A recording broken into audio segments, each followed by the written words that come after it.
Olá, você, como é que tá passando? Como é que tá teu dia? Estou mais uma vez aqui para compartilhar contigo uma palavra de esperança, palavra de ânimo, de encorajamento. Estávamos pensando nessa manhã como o tempo está passando rápido, como o tempo voa. Hoje já é dia 7 de fevereiro, já passaram-se 38 dias do ano de 2023. É muito rápido e, ao mesmo tempo, assustador, porque cada dia que passa é um dia mais velho que ficamos, é um dia a menos nessa vida. Quando você vê, já passou. Quando você vê, já é sexta-feira de novo. Quando você vê, já é segunda de novo, já passou. Então, eu começo a pensar e a meditar quão rápida é a nossa vida, quão ligeira é a nossa vida, quão passageira é a nossa vida. E a palavra de Deus, ela é tão fiel e verdadeira, ela é tão digna de aceitação, que ela mesmo diz que a vida do homem é como uma nuvem, como um vapor que agora está lá e você olha novamente e não está mais. É como a erva que de manhã está com todo o seu vigor, com toda a sua beleza, e à tarde ela já murchou, já secou. Então a nossa vida é passageira. Logo, logo não estaremos mais aqui, mas muitos ficarão, muitos continuarão a viver até a consumação dos séculos, como diz a palavra, até a vontade de Deus se cumprir. E nós temos que nos apegar ao Senhor, nos apegar a Deus. Por mais que você talvez não queira aceitar ou não queira acreditar, mas creia em Deus. Ele é fiel e verdadeiro, ele deixou a sua palavra como regra de conduta e fé, como bússola, como guia, como lâmpada para o nosso caminho. E a palavra dele é maravilhosa e diz assim que a nossa vida é passageira, a nossa vida é muito rápida e ela passa voando. Mas não é só isso, não é só aqui. Estamos apenas num intervalo de tempo.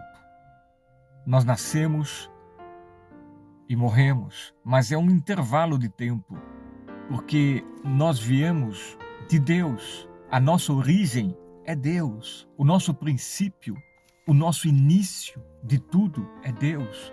Na verdade, nós somos seres eternos. Nós somos colocados dentro de um corpo, dentro de um invólucro, dentro de um tabernáculo, que é isso aqui, que é eu e você, né? Esse corpo que um dia vai sucumbir à sepultura e vai virar pó. Mas nós somos seres eternos. Nós não somos finitos. Esse corpo sim é finito, esse cabelo, essa pele, essa mão, esses pés, é finito, vai terminar. Mas o homem interior, o Espírito de Deus que está aqui dentro, que foi soprado dentro de mim, ele é eterno. Então depois que nós deixarmos essa casa, deixarmos esse invólucro, esse tabernáculo, a palavra diz que o corpo sucumbe à sepultura. São 7 palmos.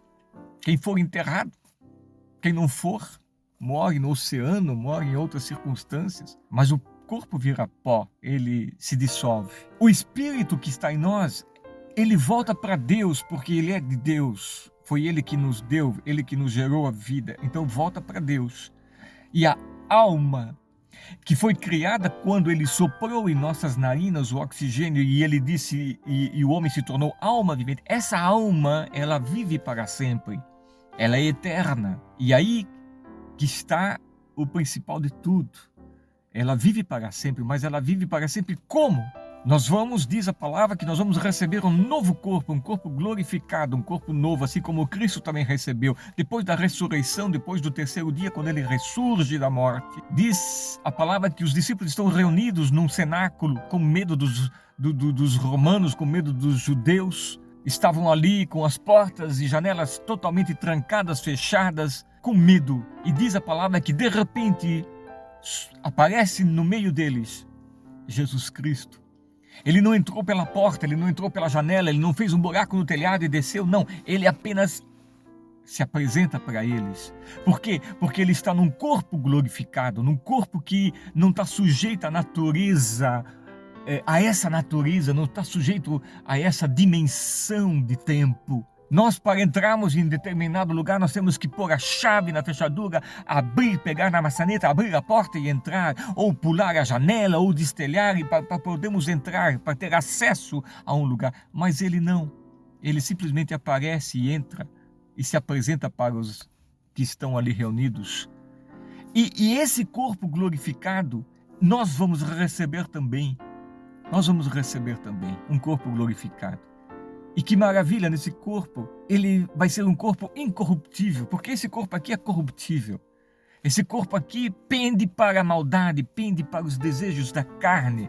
A Bíblia diz que enquanto nós estivermos nesse corpo, enquanto nós estivermos nessa estrutura corruptível, nós vamos ser ruins sempre. Somente a graça de Deus, a obra expiatória de Cristo na cruz do Calvário é que nos dá condição de sermos salvos, porque nós de nós mesmos jamais teríamos condições. Mas vamos receber esse corpo glorificado e nós vamos viver para sempre.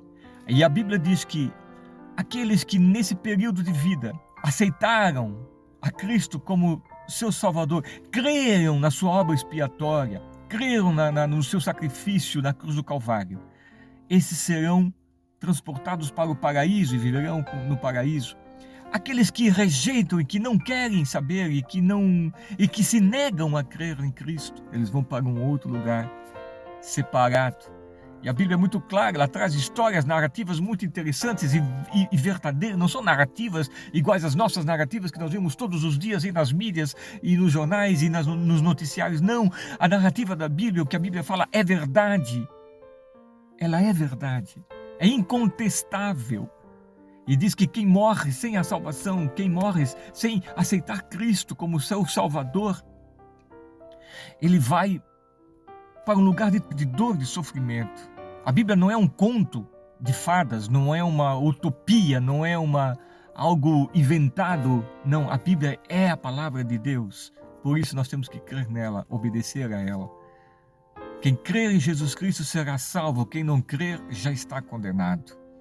A partir do momento que você nega Cristo, que você não queira receber o dom gratuito de Deus para a tua salvação, você está condenado. A não ser que você mude, que você se arrependa, que você creia e diga, não, eu quero, então você será salvo. E você vai habitar no paraíso, onde nós todos almejamos estar. Isso não custa dinheiro, isso não é fruto do meu bom comportamento, isso não é fruto da minha inteligência, da minha capacidade, da minha educação, de eu ser bom ou de eu ser mau. Não, isso é fruto da graça de Deus. É a graça que salva, é a graça que nos transporta da morte para a vida, da perdição para a salvação eterna. Graça, a graça de Deus tem um nome.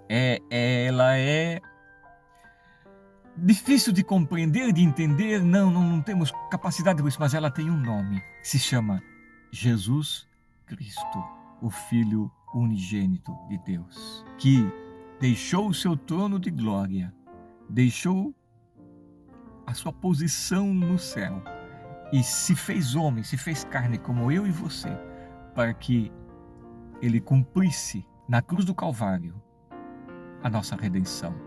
A nossa perdição, a nossa ruína veio por um homem, Adão. E somente por um homem poderia ser restaurado esse contato com Deus. Mas esse homem teria que ser um homem perfeito, um homem sem pecado, um homem puro. E Deus disse, não tem condições. Não existe ninguém, não há possibilidade de alguém que vive nesse mundo, que é desse mundo, fazer isso. E o que ele faz? Ele doa. A maior atitude que Deus pode ter por nós foi doação. Ele doou o seu próprio filho para que ele tomasse a forma de homem, sofresse as mesmas coisas que o homem sofre, sentisse fome, sede, frio e calor, e por fim abrisse os seus braços no Calvário e dissesse, está consumado. Morresse em meu lugar, morresse em teu lugar. Ele restaurou a nossa restauração, a nossa salvação. Cristo cumpriu na cruz do Calvário. Eu diria que ele não morreu por nós, ele se entregou por nós. Ele quis morrer por nós.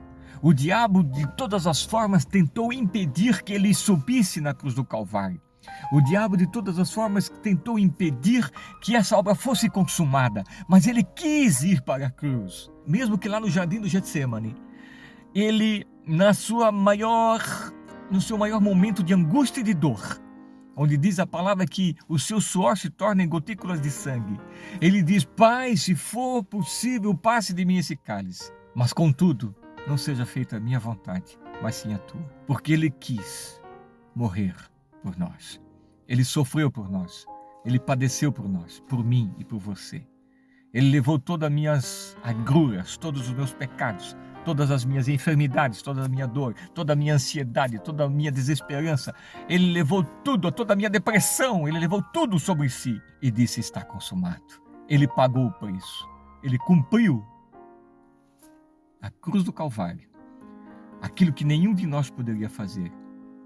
De repente alguém até diz: mas eu iria morrer lá na cruz, eu teria coragem. Ok, você até teria, mas nós somos pecadores. O nosso sacrifício não seria aceito diante de Deus. Só Ele, que nasceu sem pecado, podia realmente escancarar as portas do céu para nós. E Ele diz: vinde a mim, todos vós que estáis cansados e oprimidos, e eu vos aliviarei. Jesus quer te salvar. Jesus, Ele é o Salvador. Ele é o único caminho. Interessante é que quando nós entendemos isso, compreendemos isso e aceitamos isso na nossa vida, a nossa vida agora já, aqui nessa dimensão, já começa a ficar melhor. Nós já temos uma visão diferente, nós temos uma esperança. A morte não nos assusta mais. Sim, a morte é terrível, ninguém quer morrer. Ai, a morte é horrível, mas a morte, ela é uma passagem para o outro lado. Então a morte do salvo é muito diferente da morte daquele que não crê em Cristo, daquele que não aceita Jesus.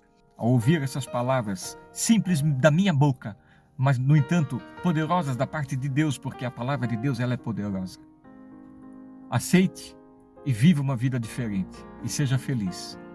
Faça como o carcereiro lá que estava naquele grande terremoto que deu lá quando Silas e Paulo estavam encarcerados. E ele disse assim: o que hei de fazer para ser salvo?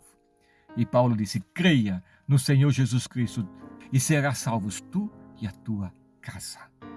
Faça isso e você vai ter uma vida totalmente diferente. Se apegue nele, siga ele. Não olhe nem para a esquerda nem para a direita, mas olhe para Cristo, o autor e consumador da nossa fé. Deus te abençoe, em nome de Jesus.